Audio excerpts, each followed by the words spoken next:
Ndaki ya sayansi za jamii ya Chuo Kikuu cha Dar es Salaam kwa ushirikiano na Kansel ya maendeleo ya utafiti katika sayansi za jamii CODESTRIA wameandaa mkutano wa siku 4 utakaojikita kwenye mada juu ya uhuru wa wataalamu katika Afrika pamoja na marejeo ya azimio la Kampala. Akizungumza na wanahabari chuoni hapo, Dr. Ngwanza Kamata ambaye ni mhadhiri mwandamizi kutoka Chuo Kikuu cha Dar es Salaam anaeleza juu ya mkutano huo ambao utafanyika kama nilivyosema hapa chuoni.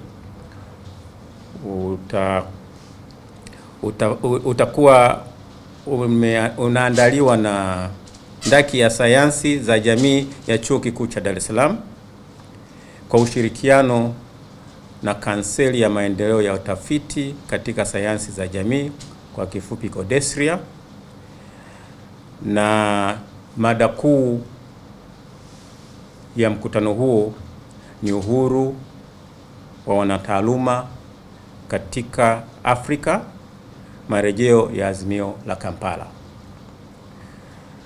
Mkutano huu utahudhuriwa na wanataaluma, wanazuoni na washirika wengine zaidi ya 200, ambapo 100 ni kutoka katika vyuo vikuu na taasisi mbalimbali za Afrika na nje ya bara la Afrika, na 100 wengine watakuwa wanatoka hapa nchini, na wengi wao watakuwa wanatoka Chuo Kikuu cha Dar es Salaam.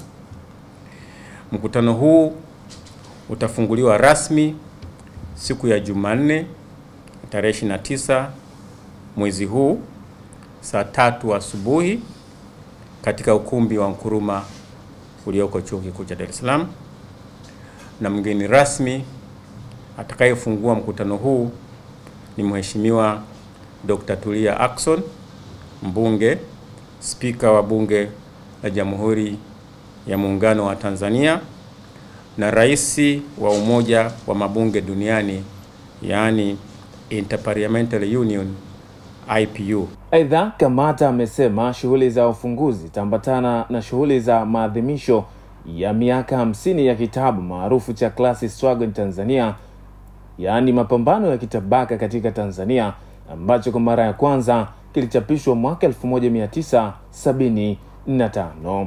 Shughuli za ufunguzi zitaambatana na shughuli za maadhimisho ya miaka 50 ya kitabu maarufu chenye title ya Class Struggle in Tanzania, na fasiri ya Kiswahili mapambano ya kitabaka katika Tanzania, kitabu ambacho kwa mara ya kwanza kilichapishwa mwaka 1975. Kitabu hicho kiliandikwa na Profesa Issa Shivji, wakati huo akiwa bado kijana barubaru, na kuibua mijadala motomoto nyakati hizo hadi miaka ya 90. Maadhimisho ya kitabu hicho yatajumuisha uzinduzi wa kitabu hicho chenye utangulizi mpya, kwa maana kitakuwa na introduction mpya. Dr. Betha Kibona, meneja wa program kutoka Kanseli ya maendeleo ya utafiti katika sayansi za jamii CODESTRIA, anabainisha kwa nini wameamua kushirikiana na Chuo Kikuu cha Dar es Salaam.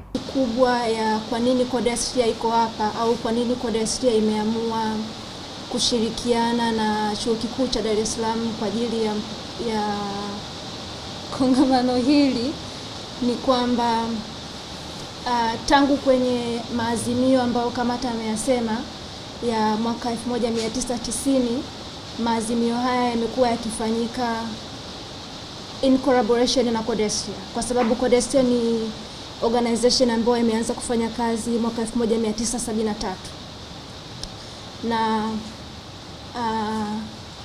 kazi kubwa ama mpango wetu mkubwa wa CODESTRIA ni kusupport academics kwenye social sciences in Africa.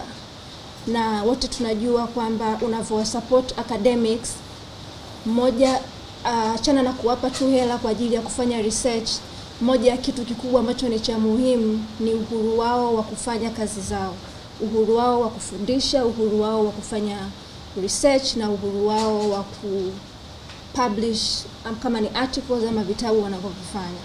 Kwa hiyo uhuru wa academics kwetu sisi ni jambo la kipaumbele na tunafurahi sana kuwa hapa.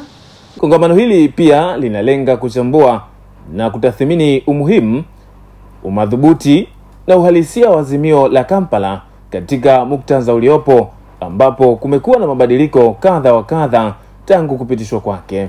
Nikiripoti kutokea Dar es Salaam, Ibrahim Mganza, Mlimani TV, elimu kwanza.